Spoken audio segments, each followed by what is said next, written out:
Hi friends, அஸ்ஸலாமு அலைக்கும். இது எங்கள் வீட்டில் பறித்த வாழைப்பூ. மலையில் பார்த்துக்கிட்டே வாழைப்பூ அரைஞ்சிட்டேன். எவ்வளோ ஃப்ரெஷ்ஷாக சூப்பராக இருக்குது பாருங்கள்.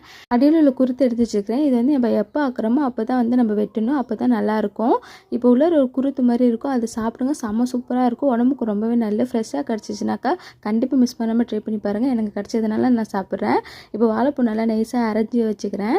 எல்லாத்தையும் நல்லா அரைஞ்சி வச்சுட்டு பாதி எடுத்து நான் ஃப்ரிட்ஜில் வச்சுக்கிறேன், வடை செஞ்சுக்கலாம்னு சொல்லிட்டு.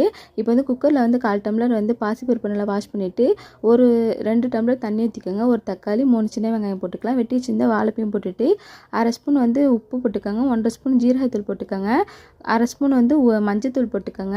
என் கபோர்டில் இப்போ தான் க்ளீன் பண்ணி வச்சுருக்கேன். குக்கரை க்ளோஸ் பண்ணி 3 விசில் வச்சு எடுங்க. நல்லா வெந்து வந்ததில் அரை மூடி தேங்காய் அரைச்சி அந்த வெந்ததுலேயே ஊற்றிக்கலாம். ஊற்றி கலக்கி வச்சுக்கோங்க. ஒரு சின்ன 2 வெங்காயத்தை வந்து வெட்டி வச்சுக்கிறேன் சின்னதாக. இப்போ ஒரு சட்டியில் வந்து 1 ஸ்பூன் எண்ணெய் ஊற்றிட்டு வெட்டி வச்ச வெங்காயம் கொஞ்சம் மிளகாய்த்தூள் போட்டு வேக வச்சிருந்த இதை ஊற்றி நல்லா கொதிக்க விட்டுருங்க. சூப்பராக